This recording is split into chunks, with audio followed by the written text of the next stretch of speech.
Bonjour, je suis Lo, peintre de marine. Bienvenue dans mon atelier de Québec. Si vous n'êtes pas déjà abonné à ma chaîne YouTube, abonnez-vous maintenant pour ne rien manquer des prochaines vidéos qui ne tarderont pas à être diffusées sur la peinture marine, mais plus spécifiquement sur ma technique en tant que peintre.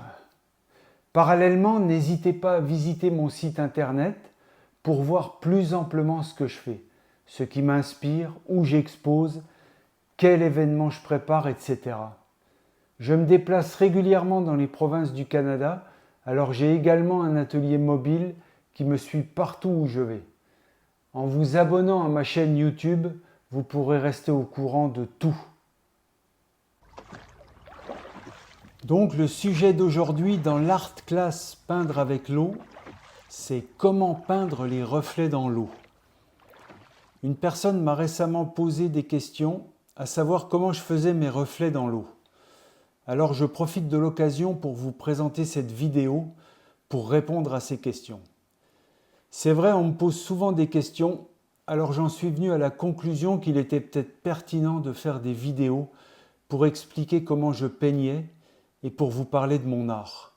Il y aura donc des trucs et astuces de peinture, je parlerai de mon matériel, de ma façon de procéder, de ma vision personnelle, de mon histoire, de ma démarche, parce que la technique c'est un tout, c'est l'histoire de toute une vie. Tout d'abord, la peinture présentée dans cette vidéo est une acrylique sur toile galerie de 8 pouces par 16 pouces, peinte en 2022, intitulée Accros de la mer. C'est un bateau de pêche qui existe vraiment et qui se trouve à Caraquet au Nouveau-Brunswick. Il faut savoir que je fais mes propres photos et que je travaille à partir de celles-ci. La première étape est le dessin. Je dessine le sujet directement sur la toile au graphite. Ensuite, je mets le dessin en couleur tout simplement. J'utilise uniquement de l'acrylique qui permet un séchage rapide. Ma démarche est double. Elle se fait en deux temps.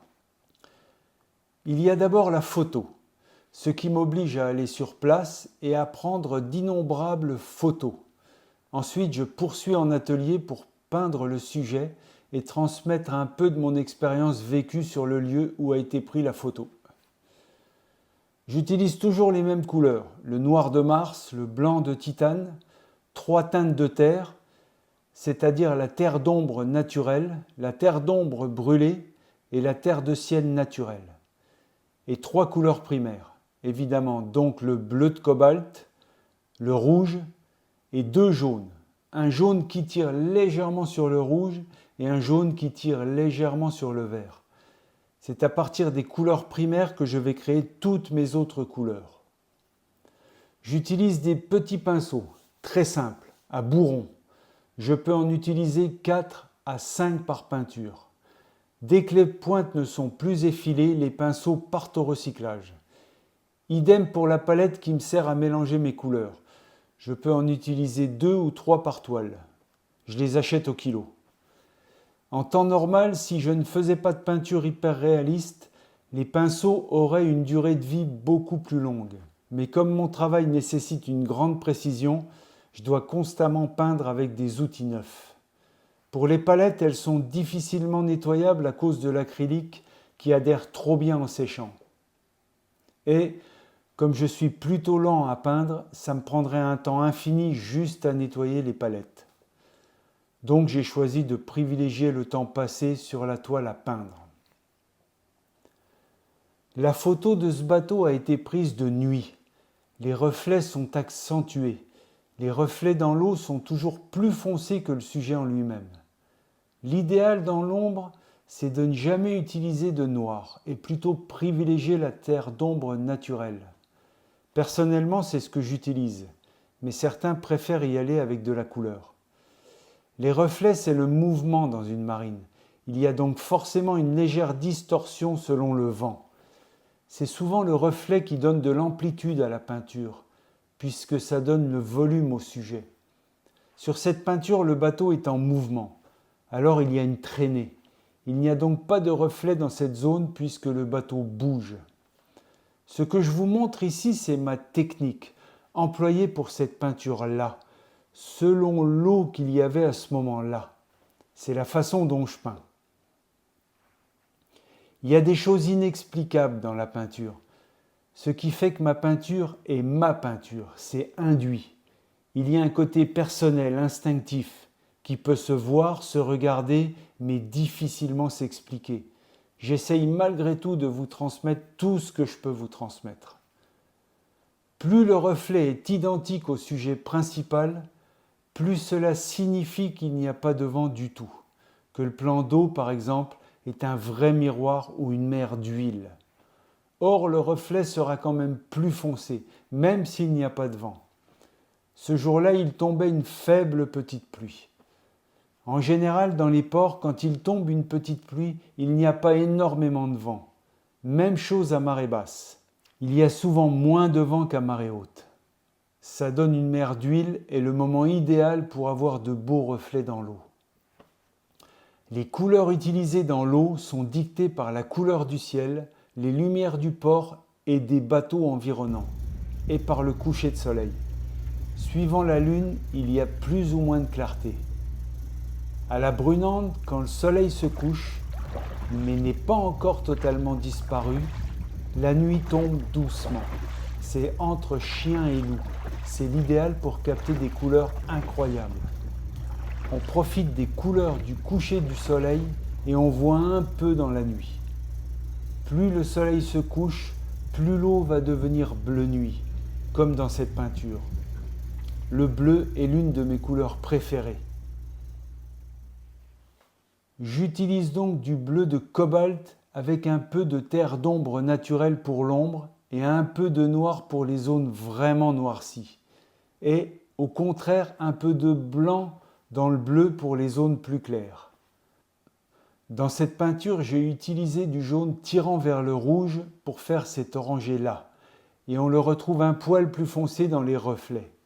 Et en écho avec les reflets des bateaux derrière. L'écho des couleurs de l'avant-plan et de l'arrière-plan a été réfléchi pour équilibrer les couleurs utilisées. Car une scène doit composer un ensemble, autant dans le sujet que dans les couleurs. Les reflets en arrière-plan sont différents que ceux du sujet principal. Déjà parce que les bateaux sont statiques et ne bougent pas. Ils sont plus loin et donc le reflet est plus diffus. Ce sont quelques petits traits de pinceau qui viennent descendre l'image du bateau et du quai dans l'eau. Amateur de BD, je qualifie mon style de réaliste, mais avec un petit côté BD, bande dessinée. Je cerne souvent en noir mes sujets pour les faire ressortir, ce qui donne un côté graphique à ma peinture. Il y a ce personnage qui s'affaire sur son bateau. Lui, à ce moment-là, il sait ce qu'il fait, mais tous les gens qui regardent cette toile peuvent lui imaginer une histoire. C'est le point central de la composition. Il a donc une importance. De par sa position sur le bateau, il n'est pas reflété dans les reflets dans l'eau. C'est lui l'accroc de la mer. Les reflets en eux-mêmes, c'est une sorte de poésie.